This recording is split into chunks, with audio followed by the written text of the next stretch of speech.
समस्तीपुर जिला और विभूतिपुर थाना क्षेत्र के सिंगिया घाट का एक मामला है। ये रिटायर्ड शिक्षक हमारे सामने में हैं और इनकी बात न सीओ सुनता है न थाना अध्यक्ष सुनता है।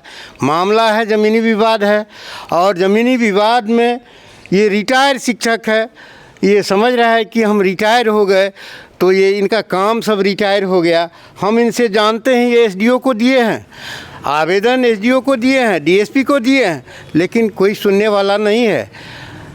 डीएसपी मैडम यहाँ जो हालांकि यहाँ भेजे हैं वहाँ थानाध्यक्ष के पास, ये इनके पास ये रिसीविंग कागज़ है और हम इन्हीं से जानते हैं क्या मामला है, ये बताएंगे। क्या नाम है? दिनेश सहनी। क्या हुआ है? हम जो है 20 जनवरी 25 को दो आदमी मिलकर राम विनय महतो पिता स्वर्गीय प्रभु महतो और दिनेश सहनी पिता स्वर्गीय दिनेश सहनी दोनों मिलके खाता नंबर 205 खेसरा 4765 रकबा 8 डिसमल ज़मीन खरीद किया था और उसके बाद उसमें हम अपना कब्जा के रूप में थे। और उसके बाद जो है 27 जनवरी 25 को लिख के मनोज बंका और ललिता बंका और मनीष बंका ये तीनों दूसरे आदमी से खरीद करता है 27 जनवरी 25 को मेरे लिखाने के 7 दिन के बाद। और वह आके वहाँ जो है मेरे कार्य को रोक कर कहा इस कार्य ये जो को हमने ललित पिता हीरा सेठ से, आशुतोष कुमार पिता हीरा सेठ से हम ज़मीन खरीदिया, इसलिए इसको काम को रोकिए। हमने काम रोक के सीधे सरपंच महोदय के यहाँ ग्राम कचहरी दक्षिण में गए और वहाँ से वह बात शुरू हुई जिसका केस नंबर 125 है।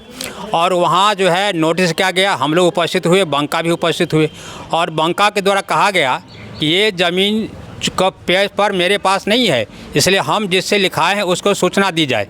तो उसके आधार पर जो है विक्रेता आशुतोष कुमार पिता हीरालाल सेठ, दूसरा विक्रेता है ललिता देवी पति हीरालाल सेठ और गवाह के रूप में था हीरा सेठ पिता स्वर्गीय कपिल मुनि सेठ।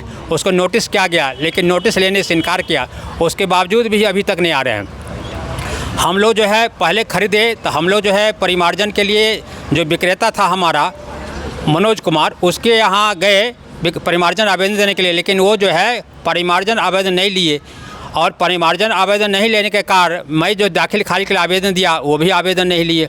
नतीजा हुआ पहले हम खरीदने के बावजूद भी मेरा जो है वह दाखिल खारिज का आवेदन अभी तक लिया नहीं गया है। और बाद में जो खरीदा 27 तारीख को उसका जो है वह बिना पेपर देखे हुए कोई आवेदन नहीं दिए हुए और क्या करता है चारों आदमी मिलकर सीओ जो है, कर्मचारी है, आरओ है और डाटा ऑपरेटर, ये चारों मिलकर जो है वह उसका ज़मीन को परिमार्जन कर देता है और परिमार्जन करने के बाद जो है उसको मोटेशन करने के लिए तैयार है। जब हम लोग पोर्टल पर देखे कि भाई ये तो दाखिल खारिज खाती है तो हमने उसको जो है आपत्ति 4 तारीख को डाले। मतलब जो हमारा विक्रेता था मनोज कुमार पिता रविंद्र प्रसाद सिंह, उन्होंने आपत्ति डाला 4 तारीख को और वह जो है 4 तारीख को आपत्ति डालने के बाद आज तक उसका जो है कोई सुनवाई नहीं की है। जबकि इसकी शिकायत मैंने एसडीओ से भी कहा तो एसडीओ साहब सीओ साहब से पूछे और सीओ साहब पूछे कहे हम अधिक कर देते हैं, लेकिन पुनः हम 10 तारीख को गए थे हम और फिर कल भी हम गए और उसके बाद सीओ आज तक नोटिस निर्गत नहीं किया गया और वह चुपचाप ये चाह रहा है कि हम चुपचाप जो है जो बाद में जो दाखिल ज़मीन रजिस्ट्री कराया है बंका उसको हम दाखिल खारिज कर दें और जो पहले हम सही खाताधारी से ज़मीन लिए हैं उसको वह पीछे कर दें।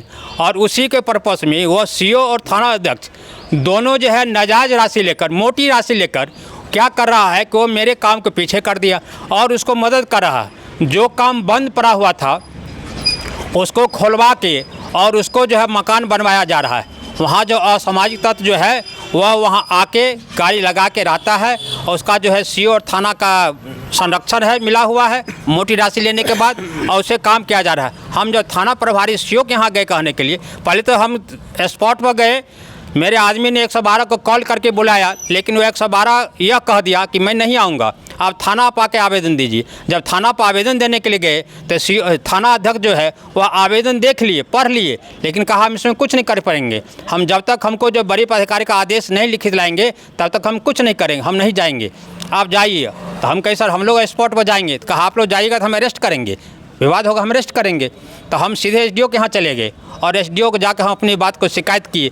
हम जो डीएम के यहाँ भी दिए हैं, अब वो जो अपना दिन रात करके जो जैसे भी फलना चलना से काम कर रहा है, ये सब जान रहा है, जबरदस्ती काम कर रहा है। ज़बरदस्ती काम कर रहा है। और वो जो है जिससे लिखाया है वो दान पत्र है, तो जिसने दान पत्र दिया वो कपिल मुनि सेठ है।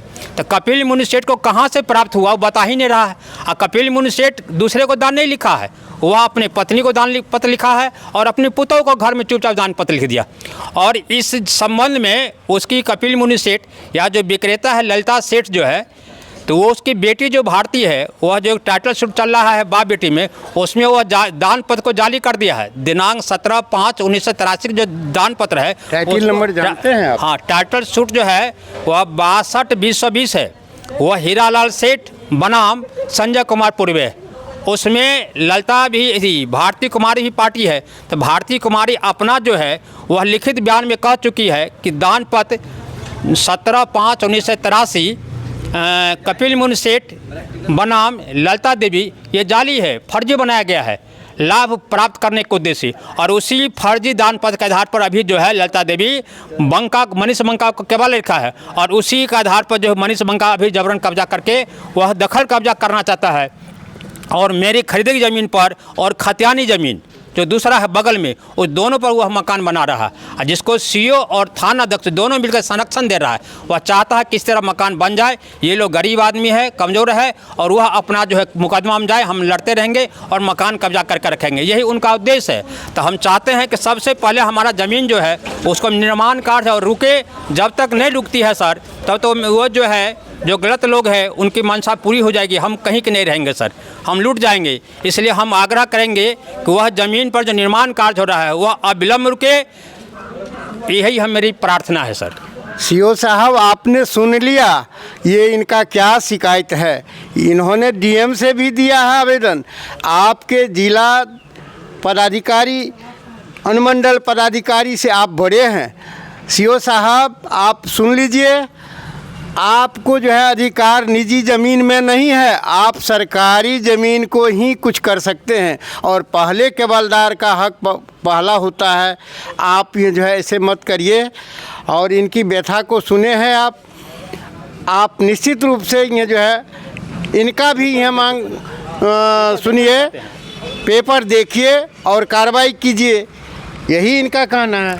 क्योंकि पेपर देखने के लिए तैयार नहीं है सीओ साहब ना, वो तो पैसा लेके बैठे हुए हैं, तो वो तो चाहते हैं किस तरह स्पॉट पर मकान बन जाए, और पेपर बाद में हम देखेंगे। लेकिन उसे हम पहले चाहते हैं पेपर देख के स्पष्ट कर दें कि वो जो दान पत्र वाला जो है जाली पेपर के आधार पर जो केवला लेके वो मकान बना रहा है उसको रोका जाए।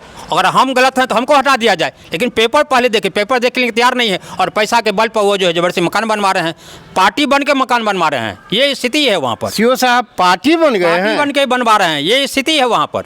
सीओ साहब आप नौकरी करते हैं, आप किसी के पार्टी नहीं है, आपका अधिकार दोनों पर होता है। आप निश्चित रूप से जांच कीजिए, कागज़ की जांच कीजिए और कार्रवाई कीजिए। इससे पूर्व भी हमारा अपना पर्सनल खतियानी ज़मीन जो है उसका हम परिमार्जन के लिए दिए हुए हैं, जो दूसरा सूट से 4 गो टाइटल सूट जीत कर हम किए हुए हैं, वह पैसा के अभाव में वो अभी तक वो नहीं कर रहे हैं। उनको कोई नहीं सुन, उनको सिर्फ पैसा चाहिए, बिना पैसा का कोई काम नहीं करते हैं। तो वो पैसा लिए हैं और सारा काम कर रहे हैं, और हमारी बात को अनसुनी कर रहे हैं। इसलिए हम चाहेंगे। आप सीओ के विरुद्ध में आवेदन दे रहे हैं? हाँ, हम सीओ के विरुद्ध दिए हैं, इनको शिकायत भी किए हैं, 112 का शिकायत किए हैं, थाना अध्यक्ष को शिकायत किए हैं, हम एसडीओ को डीएसपी को लिखे हैं, उसमें ये बात चर्चा कर दिए हैं कि हमने 112 को डायल किया, वो नहीं आए, थाना अध्यक्ष को लिखा, वो भी नहीं आए, तब हम श्रीमान के यहाँ आवेदन दे रहे हैं। सारी बात हम लिख के दिए हैं और रिसीविंग मेरे पास है। तो आपने सुन लिया इनका व्यथा, और यह कार्रवाई कीजिए डीएम साहब। और ये रिटायर्ड शिक्षक हैं, और इन पर यह जो है दबाव बनाया जा रहा है अपराधियों के द्वारा, अधिकारियों के द्वारा। इनको जांच करिए और जांच करते हुए कार्रवाई कीजिए। हम इसी के साथ समाप्त करते हैं, फिर हम आगे दिखाएंगे क्या मामला है। जय हिंद, जय भारत।